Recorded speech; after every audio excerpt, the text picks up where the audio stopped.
In a grand Dallas ballroom on a night meant to celebrate new life, she stood glowing, 8 months pregnant, full of hope, beloved by friends. Then, in front of everyone, he humiliated her.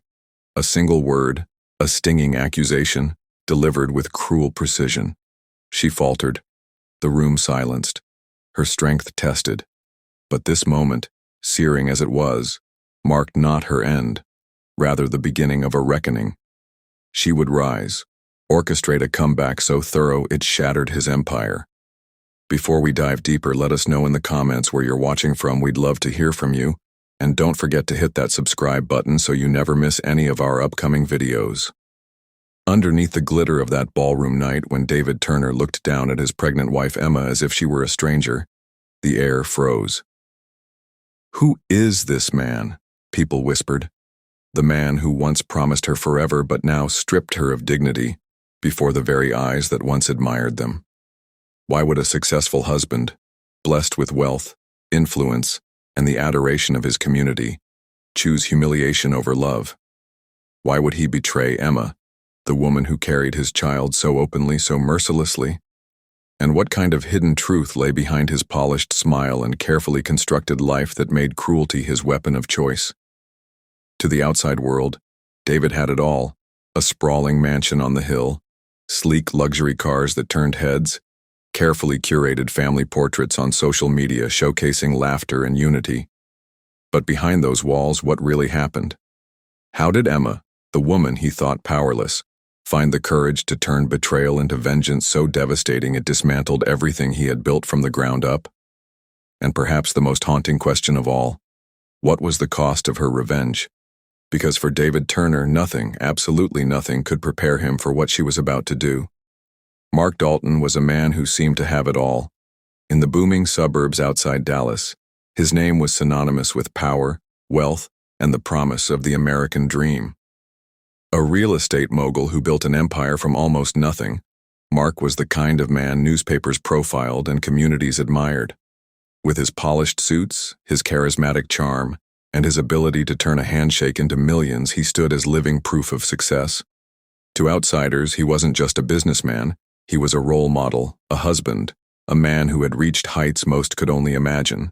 And beside him was Emily Dalton, his wife, an architect and designer, intelligent, thoughtful, creative, yet often quiet, overshadowed by the sheer force of Mark's personality. Emily was pregnant with their first child, and many said she was glowing, stepping into what should have been the happiest chapter of her life. Together, they were seen as the perfect couple: Mark, the ambitious builder, and Emily, the gentle artist shaping their dream home. To neighbors and friends, their love story was a fairy tale come to life, one destined to end in a happily ever after. But fairy tales rarely mirror reality. Because beneath the champagne toasts and picture-perfect photos, whispers circulated. Friends who spent time with them noted something unsettling. Mark's temper could flash quickly, a small disagreement spiraling into icy silence or sharp words. Business partners, though respectful of his brilliance, privately admitted he was ruthless, more concerned with control than compassion. Deals were won, yes, but sometimes at costs others dared not question. And then there was Emily. At social gatherings, she often stood by quietly, her smile soft, her words few. She was intelligent, yes, but many saw how her opinions were dismissed, how Mark's voice always drowned out her own. Some chalked it up to her quiet nature, but others wondered if it was something more, if silence was not a choice but a survival strategy. Because while Mark presented a flawless image of a husband devoted to his wife, those closest sensed an imbalance.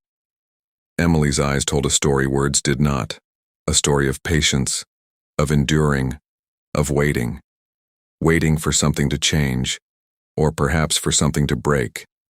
And all the while, Emily carried within her the hope of a new beginning, a child who might soften the hard edges of Mark's world. But hope, as bright as it seemed, could not erase the cracks already forming. Because behind the smiles, the foundation was already crumbling. The night of the gala was meant to be a crowning jewel in Mark Dalton's already glittering life. Dallas society had gathered in full force, the city's wealthiest and most influential filling a ballroom draped in silk and crystal light. Wine glasses clinked, laughter swelled beneath the chandeliers, and photographers moved between the tables, capturing the sheen of an evening that seemed destined for headlines.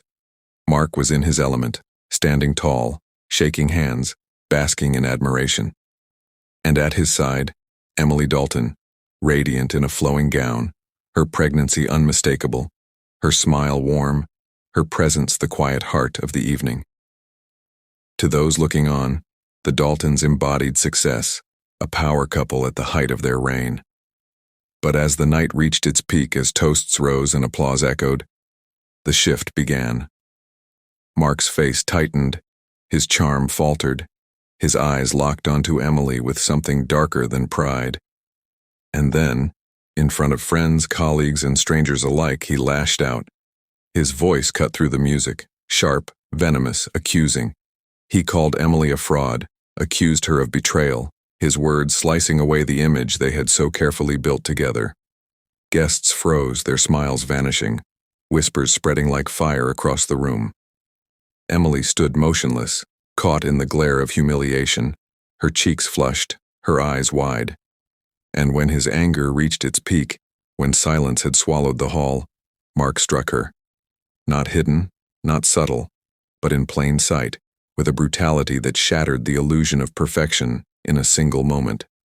Gasps filled the air, glasses slipped from trembling hands, and the night that was meant to celebrate life instead became a spectacle of destruction. For Emily, it was the night everything changed. The mask had fallen. The man the world admired revealed himself, not as a devoted husband but as a tyrant, consumed by control and rage. And in that moment, she ceased to be his partner. That was the night she became his enemy. But what the world didn't know, what not even Mark could have imagined, was that Emily had already been preparing. The aftermath of that night spread faster than anyone could have predicted. Police were called before the last guests had even left the ballroom, and by dawn, the tabloids had splashed the story across their front pages. A glamorous evening turned scandal, the perfect marriage exposed in its most brutal form. Yet Mark Dalton, ever the master of appearances, moved swiftly to spin the narrative. To cameras and reporters, he painted himself not as the aggressor, but as the victim of a woman he called unstable, fragile, jealous, too emotional to be believed. He smiled into microphones, his polished charm intact, and insisted that the incident had been exaggerated, twisted by gossip. For a time, some believed him. After all, Mark Dalton was a man of power, a figure admired, while Emily, now carrying the visible scars of both the humiliation and the blow, retreated from the spotlight.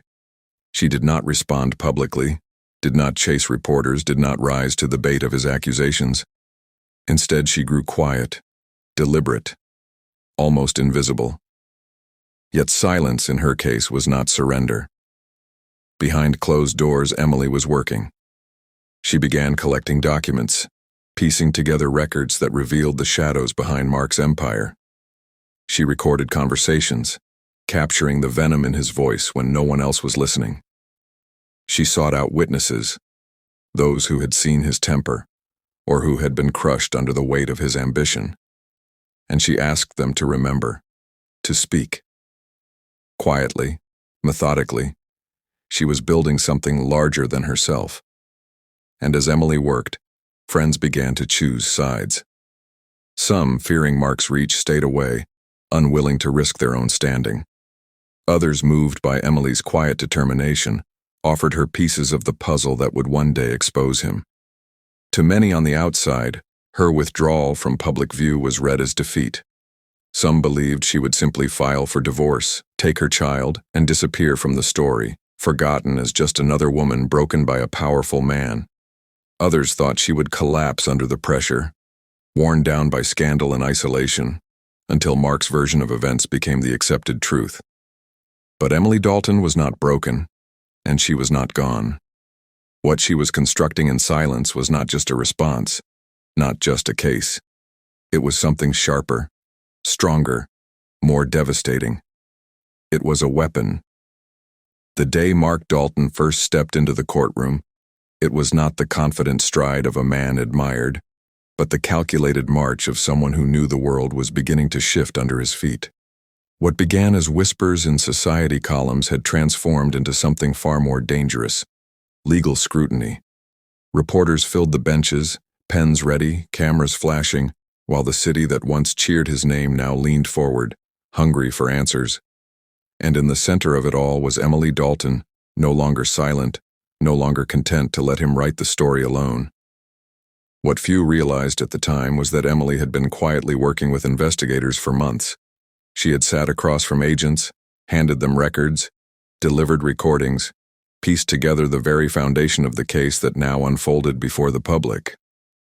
As the evidence mounted, the polished facade of Mark's empire began to crumble. Testimonies from his own employees revealed practices that could no longer be explained away as ambition. Contracts forged under pressure, deals manipulated with threats. The image of a visionary entrepreneur replaced by the portrait of a man willing to break anyone who stood in his way. And then came the revelations that shocked even his most loyal supporters. Hidden offshore accounts, carefully concealed, moving money away from partners, away from investors, away from the law. Paper trails Emily herself had uncovered painted a picture of greed so vast it stunned the courtroom. Layer upon layer, the man who once stood untouchable was stripped bare. The final blow, however, came not from numbers on a ledger but from his own voice. Leaked recordings played for all to hear captured Mark's threats, his fury. His words directed not only at Emily but at those he believed he could intimidate into silence. In those moments, the man who had convinced a city of his charm was revealed for who he truly was. Gasps rippled through the courtroom, headlines exploded across the country, and the same city that once worshipped him now turned with collective disgust. Mark Dalton's empire, built on intimidation and illusion, was collapsing in real time. But even as verdicts loomed closer, as his world cracked around him, one truth remained. Mark wasn't going down without a fight. As the weight of the courtroom revelations bore down on him, Mark Dalton did what men like him often do when their grip begins to slip. He retaliated. From the penthouse apartment he still clung to, he launched a smear campaign aimed squarely at Emily. He painted her in interviews as manipulative, as a bitter wife who had orchestrated his downfall out of jealousy. He pushed stories to friendly reporters, fed rumors to tabloids, and insisted that without him, Emily was nothing more than a background figure, incapable of success on her own. For a moment, it almost seemed as though some were willing to listen. But Emily was ready. Patiently, she unveiled what she had guarded all along: blueprints, architectural plans, and years of correspondence that proved she had been the creative force behind many of his most celebrated projects. Emails revealed Mark had taken credit for designs that were hers. Signatures on documents confirmed her work had been buried under his name. The smear campaign collapsed under the weight of truth, and suddenly the narrative shifted once more. The woman he tried to erase became the woman whose genius was undeniable. The final blow came swiftly after. In court, Emily won custody of their child. The judge, having seen the evidence of Mark's violence and fraud, had no choice but to strip him of the very image he had spent his life curating. Convicted of fraud and assault, Mark Dalton watched as the empire he had once paraded before the world was dismantled piece by piece. His sprawling luxury home was repossessed, the cars once lined in his driveway seized, the fortune he had hidden abroad dragged into the light and claimed by the courts. Reputation, wealth, family, all gone. And in the quiet aftermath of his ruin, Emily emerged not broken but whole, stronger, respected. The same society that once pitied her now admired her, not as Mark's wife, but as Emily Dalton, a woman who endured, who fought, and who prevailed. The man who humiliated her in front of the world lost everything to the woman he thought was powerless. And as her story closed one chapter, another began. Emily's baby was born healthy, a new life entering the world untethered to the sins of its father. With her child in her arms, Emily opened the doors of her own architectural firm, her name finally standing where it always belonged, at the forefront. For her, revenge was never simply destruction. It was reclamation. It was freedom. It was the chance to build something lasting on her own terms from her own strength. And for Mark Dalton, there was nothing left but the memory of how the woman he once tried to silence had become the architect of his downfall. In the quiet after the storm, when the last headlines had been written and the final verdict delivered, the story of Mark and Emily Dalton lingered far beyond the walls of any courtroom. It wasn't just the fall of a wealthy real estate mogul that captured attention, nor was it simply the tale of a high society scandal in Dallas. What resonated most deeply was the truth revealed beneath it all, that appearances deceive, that behind wealth and glamour can live silence, fear, and suffering too often ignored. Mark Dalton, with his empire of glass and steel, once seemed unshakable. Yet all of it, the houses, the luxury, the image, came undone not by rivals or financial collapse, but by the strength of one woman the world underestimated. Emily Dalton, quiet and steady, had endured what many never saw. She carried the weight of his temper, the sting of his humiliation, the loneliness of being unheard. Yet she also carried within her patience, resilience, and intelligence that would ultimately dismantle everything he had tried to build at her expense. Her story is more than revenge. It is about justice. It is about exposing the truth that abuse can hide behind the brightest smiles and the most enviable fortunes. It is about the strength found not in loudness but in persistence, in the refusal to remain broken. For women watching, for anyone who has ever felt silenced, Emily's story offers something powerful. The reminder that quiet strength can be the most formidable force of all. She was struck down in front of the world, yet she rose higher than the man who tried to destroy her. She was painted as fragile, yet she proved unbreakable. Emily's story isn't just about revenge. It's about justice. It's about every woman who's been silenced and found her voice again. And now, after everything you've just heard, we want to turn the question back to you. What do you think? Did Emily go too far, or not far enough? Was her patience and precision the only way to bring down a man like Mark, or should she have walked away long before the night of the gala? Would you have seen the red flags in Mark Dalton, the temper, the ambition, the control, or would you, like so many others, have believed in the perfect image he projected to the world? These are questions that cut deeper than one marriage, deeper than one scandal. They ask us to look at the masks people wear and the strength it takes to pull them away. Let us know in the comments where you're watching from. We'd love to hear from you. And don't forget to hit that subscribe button so you never miss the next story, because we have so many more to share with you. And if you thought Emily's revenge was shocking, wait until you hear what happened in New York, when a daughter exposed the secret life of her millionaire father. That story is coming soon, and trust me, you won't want to miss it. As the dust settled and the noise of headlines began to fade, the echoes of Mark and Emily Dalton's story lingered in hushed conversations across Dallas. Friends who once attended their glittering galas now spoke in whispers, recalling moments they had overlooked. An impatient glance from Mark, a forced smile from Emily. Some admitted they had sensed the tension but dismissed it as the normal strains of marriage. Others confessed guilt, realizing too late that behind the laughter and champagne flutes, Emily had been carrying far more than the weight of her pregnancy. News reports replayed his downfall on loop, the once magnificent mansion now empty, its gates locked and windows dark. The sleek cars that once symbolized success now sat seized in storage, stripped of their sheen. Courtroom steps became the backdrop of Mark's shame, reporters swarming to capture the fall of a man who once embodied the American dream.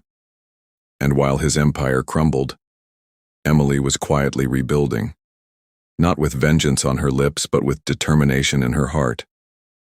She opened the doors to her new firm, plans and blueprints spread across her desk, proof that she was never merely an accessory to Mark's success, but the mind that helped shape it. In the stillness of her home, she cradled her newborn child, the tiny heartbeat a living reminder that life continues, even after betrayal. To see her walk into her office, head held high or smile gently as she rocked her baby, was to witness rebirth. She was no longer the silent partner, no longer the humiliated wife on a ballroom floor. She was Emily Dalton, respected, resilient, unbroken. And so, in the end, the woman he tried to destroy became the architect of his ruin.